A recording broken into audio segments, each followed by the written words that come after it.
Good morning students. BA final fifth sem history की online कक्षा में आप सबका स्वागत है। आज का हमारा चैप्टर रहेगा चैप्टर 10 कृषि क्रांति, एग्रीकल्चरल रिवॉल्यूशन। सामान्यतः क्रांति शब्द का अर्थ रक्तपात, हिंसा, शासकों के तख्ता पलट से लगाया जाता है, परंतु यह आवश्यक नहीं कि क्रांति खूनी ही हो या हिंसक हो। वस्तुतः कोई बड़ा परिवर्तन भी क्रांति ही कहलाता है।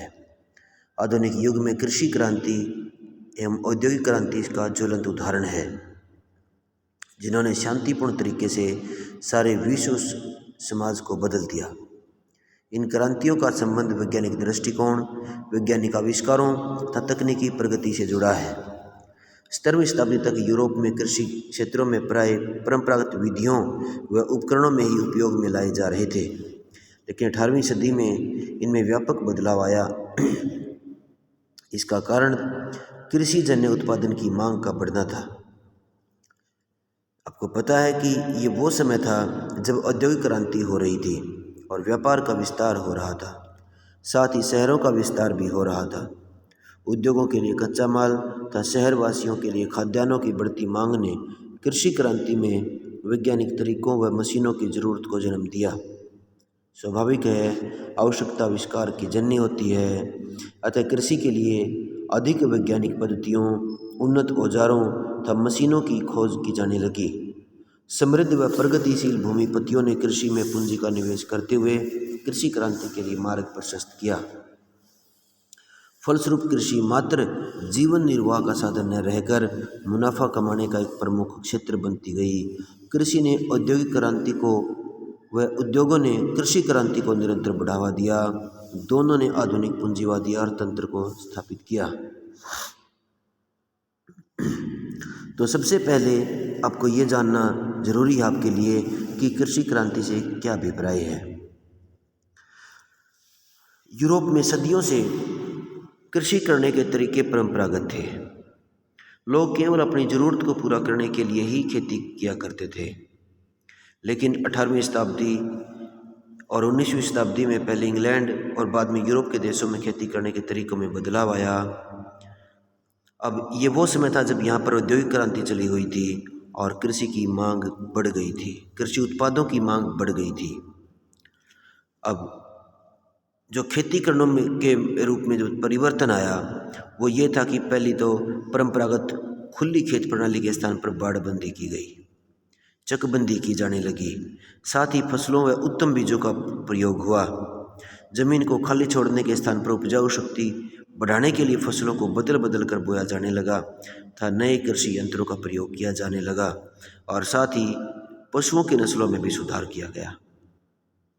कृषि क्षेत्र में इन व्यापक परिवर्तनों व सुधारों को कुछ इतिहासकारों ने इसे कृषि क्रांति की संज्ञा दी है। नॉवेल्स के अनुसार यूरोप की कृषि क्रांति संपूर्ण खेतीहर जीवन व खेती करने के तरीकों का पुनर्निर्माण थी। यहाँ उल्लेखनीय है कि खेती अब मात्र घरेलू जरूरतों के लिए नहीं बल्कि मुनाफे के लिए की जाने लगी थी। कृषि के क्षेत्र में मुनाफे के लिए उसी तरह से पूंजी लगाई जाने लगी थी जैसे व्यापार और उद्योगों में लगाई जाती रही थी। अब जीवन निर्वाह कृषि व्यवस्था पूंजीवादी कृषि व्यवस्था में बदल गई थी और यह परिवर्तन सबसे पहले ब्रिटेन और फिर पूरे यूरोप में फैल गए। तो कृषि क्रांति में के बाद कृषि में गतिशीलता आई। सामंतवाद के चलते पिछली कई शताब्दियों से यूरोप की कृषि व्यवस्था लगभग जड़वत रूप धारण कर चुकी थी और सामंतों का खेती के विकास में कोई रुचि नहीं थी और वे लगान के रूप में उनसे एक बड़ा भाग कृषकों से प्राप्त करते थे और विलासी जीवन जीते थे। लेकिन अब वाणिज्यवाद व औद्योगिकरण की शुरुआत ने इस जड़वत स्थिति को चुनौती दी। शहरीकरण और औद्योगिकरण के फलस्वरूप खाद्यान्न व अन्य कृषि उत्पादों की मांग बढ़ी और अब खेती अब जीवन निर्वाह पद्धति तक सीमित नहीं रह सकती थी और अब वो जीवन निर्वाह कृषि की बजाय वो पूंजीवादी कृषि व्यवस्था की तरफ जाने लगी थी। कृषि में नई गतिशीलता आई। कृषि का वाणिज्यीकरण। कृषि में अब मुनाफा कमाने की संभावना उभर करके आई। इसने कृषि पद्धति व कृषि संबंधी उपकरणों में परिवर्तन को जन्म दिया। पहले मांग अधिक नहीं थी तो अधिक उत्पादन की जरूरत भी नहीं थी, लेकिन अब व्यापारिक क्रांति, औद्योगिकरण और शहरीकरण ने कृषि उत्पादों की मांग को अप्रत्याशित रूप से बढ़ा दिया था। बढ़ती मांग ने कृषि के स्वरूप को बदल दिया और कृषि का वाणिज्यीकरण होने लगा था। वैज्ञानिक तरीके से भूमि की उर्वरता में वृद्धि और नवीन कृषि यंत्रों के प्रयोग को प्रोत्साहन मिला। कृषि से मुनाफा कमाने के लिए कुछ समृद्ध जमींदारों ने भी पहलकदमी की। अब कृषि व्यापार के लिए अधिक से अधिक धन कमाने के लिए किसान अपनी कृषि को करने लगा था। खेती के नए तरीकों के उत्पादन से अधिक बाजार के लिए पैदा होने लगा। तीसरा, औद्योगिक क्रांति की पूरक। वैसे तो औद्योगिक क्रांति से पूर्व ही कृषि विकास की प्रक्रिया शुरू हो चुकी थी, लेकिन इसका व्यापक रूपांतरण औद्योगिक क्रांति के शुरू होने के बाद ही हुआ। ये दोनों एक दूसरे की पूरक थी, एक दूसरे की सहायक थी। औद्योगिक क्रांति ने एक और कृषि उत्पादों की मांग को बढ़ाया, तो दूसरी ओर उद्योगों को कच्चा माल कृषि से प्राप्त हुआ, जिसके बिना औद्योगिकरण संभव नहीं था। इसके बाद कृषि संबंधों में बदलाव। वाणिज्यकरण एवं उसके पूंजीवादीकरण की प्रक्रिया से कृषि संबंधों में आमूलचूल परिवर्तन होने लगे। परंपरागत तौर पर भूमिपति लगान के रूप में कृषकों से भूमि उपज का हिस्सा लेते थे, लेकिन अब वे लगान के रूप में नगद राशि मांगने लगे। अधिकांश कृषक अथवा मुजारे के पैसे के रूप में ऊंचा लगान चुकाने में असमर्थ होते तो उसकी ज़मीनें छीन ली जाती थी, या वो बेरोजगार हो गए तो उन्हें बहुत से लोग शहरों में मजदूर या बड़ी संख्या में गांव में भाड़े के खेतिहर मजदूर बन गए। उद्योगों में ऊन की मांग अधिक थी। इस मांग ने भी भूमिपतियों से ठेके पर भूमि लेकर काश्त करने वालों को जमीन से बेदखल कर दिया। अब बड़े बड़े भूमिपति भेड़ पालने के लिए अपनी जमीन की बिखरी पट्टियों को मिलाकर बड़ी बड़ी जायदादें बनाने में लगे हुए थे। इन चरागाह भूमियों को बाड़े बंद किया गया। इस प्रकार हम ये देखते हैं कि कृषि क्रांति मात्र कृषि उत्पादन में वृद्धि तक सीमित नहीं थी, बल्कि पूरी ग्रामीण जीवन पद्धति एवं कृषि संबंधों को इसने बदल दिया। अब भूमिपति अब कृषि पूंजीपति बनने लगे थे और किसान मुजारे नगद मजदूरी प्राप्त करने वाले खेत के मजदूर बनते चले गए। सामंती कृषि व्यवस्था पूंजीवादी कृषि व्यवस्था में रूपांतरित होने लगी थी। कृषि क्रांति से पूर्व कृषि की अगर दशा के बारे में भी हम थोड़ी सी नज़र डालेंगे तो 18वीं शताब्दी से पहले यूरोप की जनसंख्या का 80% व्यक्ति गांव में रहता था और खेती पर निर्भर था। कृषि में सामंत प्रणाली का प्रचलन था। खेती जीवन निर्वाह के लिए होती थी और कृषि क्रांति से पहले कृषि प्रणाली की अग्रलिखित विशेषताएं थी। पहली तो सामंत प्रणाली थी। सामंत कृषक दास सामंत की भूमि से जुड़े होते थे। वे सामंत की जमीन पर बेगार के रूप में भी काम करते थे। इसके बदले में सामंत इनको खाने के लिए कुछ अनाज था, रहने के लिए स्थान दे देते थे। स्वतंत्र किसानों को सामंत जमीन दे देते थे, बदले में किसान इनको लगान देता था। इस सारी प्रणाली में सामंत किसानों व दासों का शोषण किया करते थे। कृषि उत्पादन बढ़ाने के लिए कोई प्रयत्न नहीं थे। उत्पादन बढ़ाने के तरीके पुराने थे, यानी किसान के पास उत्पादन बढ़ाने के जो तरीके थे वो पुराने थे। उत्पादन बढ़ाने का सबसे प्रसिद्ध तरीका 1/3 जमीन को खाली छोड़ने की प्रथा थी, 33% भूमि को। इस प्रणाली के तहत सारी कृषियों की भूमि को 3 भागों में बांट दिया जाता था और क्रम से एक भाग को प्रति छोड़कर 2 भागों पर खेती करते थे। और कृषि उत्पादन बढ़ाने में सामूहिक खेती प्रणाली भी बाधा थी। इस प्रणाली के तहत गांव के सभी लोग मिलकर के एक ही समय में एक ही फसल उगाने का फैसला करते थे। उनके काम करने के तरीके भी एक जैसे थे। इससे भी कृषि सुधार में गुंजाइश नहीं थी। तीसरा, गोबर की खाद से भी उत्पादन बढ़ाने के तरीके से किसान परिचित तो थे, परंतु इसके महत्व को उसने पूरी तरह से ज्ञान नहीं था।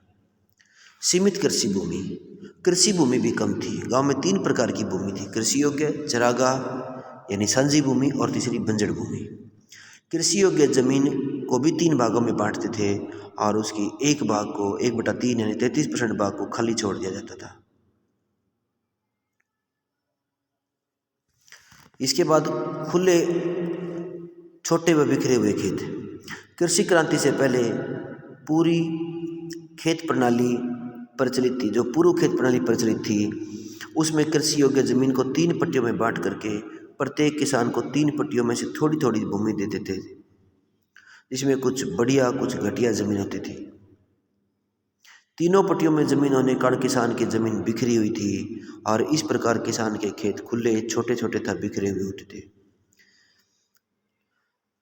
उदाहरण के लिए इंग्लैंड में एक किसान के पास 80 एकड़ जमीन थी जो 164 स्थानों पर बिखरी हुई थी। जमीन बटी होने के कारण खेतों में बाढ़ नहीं थी और इससे पशुओं द्वारा फसल खराब करने का डर भी बना रहता था और एक खेत से दूसरे खेत में जाने में भी किसान का समय अधिक खराब होता था। कृषि क्रांति जब आई तो इस खेतों की बाड़बंदी तथा चकबंदी ने इस स्थिति में परिवर्तन कर दिया। खेती के प्राचीन तरीके था औजार। सर आर्थर यंग के अनुसार फ्रांस में 18वीं शताब्दी में भी कृषि के तरीके 10वीं सदी से आगे नहीं बढ़ पाए थे। इस प्रकार इंग्लैंड में 16वीं व 17वीं सदी में उत्पादन बढ़ाने संबंधी जानकारियों के बावजूद महारानी एन के काल में 1702 से 14 में खेती के तरीके वैसे ही थे जैसे विजेता विलियम के समय में थे, यानी प्राचीन ढंग के थे। अभी तक लकड़ी के हलों का प्रयोग होता था। किसानों की दरांतियाँ तथा अन्य औजार भी अनगढ़ थे। गाड़ियों के पहिए व धुरे भी लकड़ियों के थे और उन्नत बीजों और खाद का प्रचलन भी नहीं था। सर जैथरो टूल ने बीजों को अच्छे ढंग से दबाने पर जोर दिया।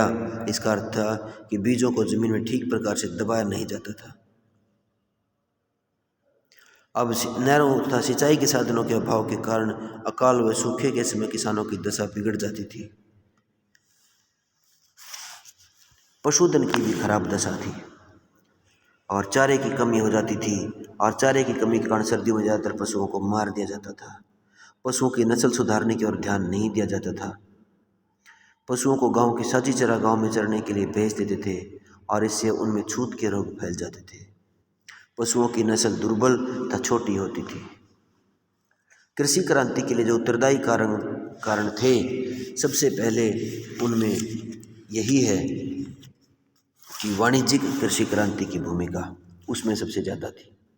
16वीं शताब्दी से इंग्लैंड तथा पश्चिमी यूरोप के देशों में अंतर्राष्ट्रीय व्यापार में वृद्धि हुई। इस व्यापारिक क्रांति ने कृषि के 2 प्रकार से प्रभावित किया। प्रथम, व्यापारिक क्रांति से कृषि के उत्पादों की मांग में वृद्धि हुई और इससे कृषि के विकास को बढ़ावा दिया। जैसे इंग्लैंड में ऊनी वस्त्रों की मांग बढ़ी और इससे बड़े पैमाने पर जमींदारों ने बाड़बंदी की तथा ऊन के लिए भेड़ों का पालन किया था। इस तरह वृद्धि से लघु उद्योगों को बल मिला। लघु उद्योगों को कच्चा माल व शहरों को खाद्यान्न भी कृषि से ही प्राप्त होता था। दूसरा, व्यापारिक क्रांति से लाभ यह भी था कि इंग्लैंड में व्यापारी धनी हो गए थे। अब खेती के नवीन तरीकों को भी अपनाया जाने लगा। जागरूक भूमिपतियों का योगदान। कृषि क्रांति में इंग्लैंड के सभी सामंतों ने भाग नहीं लिया क्योंकि बहुत से सामंत कृषि के परंपरागत तरीकों को छोड़ना नहीं चाहते थे। परंतु यहाँ ये भी ध्यान देने योग्य बात है कि नवीन कृषि प्रणाली को अपनाने में जागरूक भूसामंतों का सबसे ज़्यादा योगदान रहा।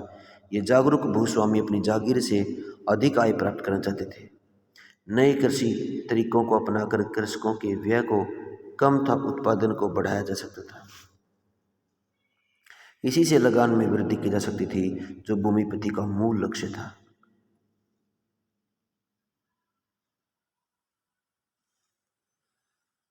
इसके बाद विज्ञान का योगदान। अब कृषि क्रांति को लाने में विज्ञान का भी महत्वपूर्ण योगदान रहा। जैसे सूक्ष्मदर्शी यंत्र की खोज से कृषि में सहायक सूक्ष्म जीवाणुओं की जानकारी में वृद्धि मिली। वैज्ञानिकों ने पौधों में नर व मादा पौधों को भी पहचान किया। इटली व हॉलैंड के वैज्ञानिकों ने वनस्पति विज्ञान में भी योगदान दिया। इंग्लैंड की रॉयल सोसाइटी ने भी कृषि विज्ञान की जानकारियों को लोगों तक फैलाने में मदद की। इसी प्रकार डच लोगों ने भी दलदली भूमि को कृषि के योग्य बनाया। बागबानी तथा उत्तम बीजों के संबंध में भी वैज्ञानिक जानकारी में वृद्धि हुई है। इसके बाद नए कृषि ज्ञान के प्रसार भी हुआ। 16वीं शताब्दी से ही नवीन कृषि पर पुस्तकों का छपना भी शुरू हुआ। कई पुस्तकें छपी जिन्होंने कृषि के नए तरीके अपनाने पर बल दिया। सर आर्थर यंग ने उसे न्यूटन की अधिक महान हितकारी बताया। वेस्टन के सुझाव ने भी कृषि पर क्रांतिकारी प्रभाव डाला। जनसंख्या वृद्धि भी हो गई थी। ये भी कृषि उत्पादन की वृद्धि के लिए एक महत्वपूर्ण कारक था, क्योंकि जनसंख्या अधिक हो गई थी, अधिक खाद्यान्नों की ज़रूरत थी, वह उसे पूरा करने के लिए अधिक उत्पादन की ज़रूरत थी। इस आवश्यकता की पूर्ति का एक मार्ग खेती के नए तरीकों को अपनाकर उत्पादन बढ़ाना था। इससे कृषि में परिवर्तन को अपरिहार्य बना दिया, अन्यथा इंग्लैंड के लोग भूखे मर जाते। इसके बाद मूल्यों में उतार चढ़ाव व कृषि सुधार। 18वीं शताब्दी में मध्य ब्रिटेन में कृषि उत्पादों के मूल्य में आए उतार चढ़ाव ने भी कृषि क्रांति में योगदान दिया। औद्योगिक क्रांति। कृषि क्रांति व औद्योगिक क्रांति परस्पर निर्भर थी। मार्क्सवादी इतिहासकार E.J. हॉब्सबॉम का तो यहाँ तक मानना है कि दोनों क्रांतियाँ एक ही काल में शुरू हुई और एक के बगैर दूसरे का होना संभव नहीं था। निश्चय ही औद्योगिक क्रांति ने कृषि क्रांति को प्रोत्साहित किया। इस संदर्भ में निम्नलिखित तथ्य उल्लेखनीय हैं। पहला, औद्योगिक क्रांति ने शहरीकरण को बल दिया, जिससे खाद्यान्न तथा कच्चे माल की मांग में वृद्धि हुई, जिसकी पूर्ति के लिए कृषि के नए तरीके अपनाने को बल मिला। और दूसरा, औद्योगिक क्रांति से यातायात के साधनों, सड़कों व नहरों का भी विकास हुआ। इससे जमींदार तथा किसान अधिक लाभ के लिए दूर दूर तक अपने उत्पादन बेच सकते थे और लाभ कमा सकते थे। तीसरा, औद्योगिक क्रांति से इस्पात उद्योग का विकास हुआ तथा इस्पात में कृषि में प्रयोग होने वाले नए यंत्रों का निर्माण हुआ। इन यंत्रों के प्रयोग से कृषि का विकास तेजी से होने लगा और इस प्रकार औद्योगिक क्रांति ने कृषि क्रांति को बढ़ावा दिया। इस वीडियो में इतना ही। अगली वीडियो में हम इंग्लैंड में कृषि क्रांति और कृषि क्रांति अन्य देशों में यूरोप के देशों में कृषि क्रांति और कृषि के प्रभावों का अध्ययन करेंगे। तब तक के लिए धन्यवाद।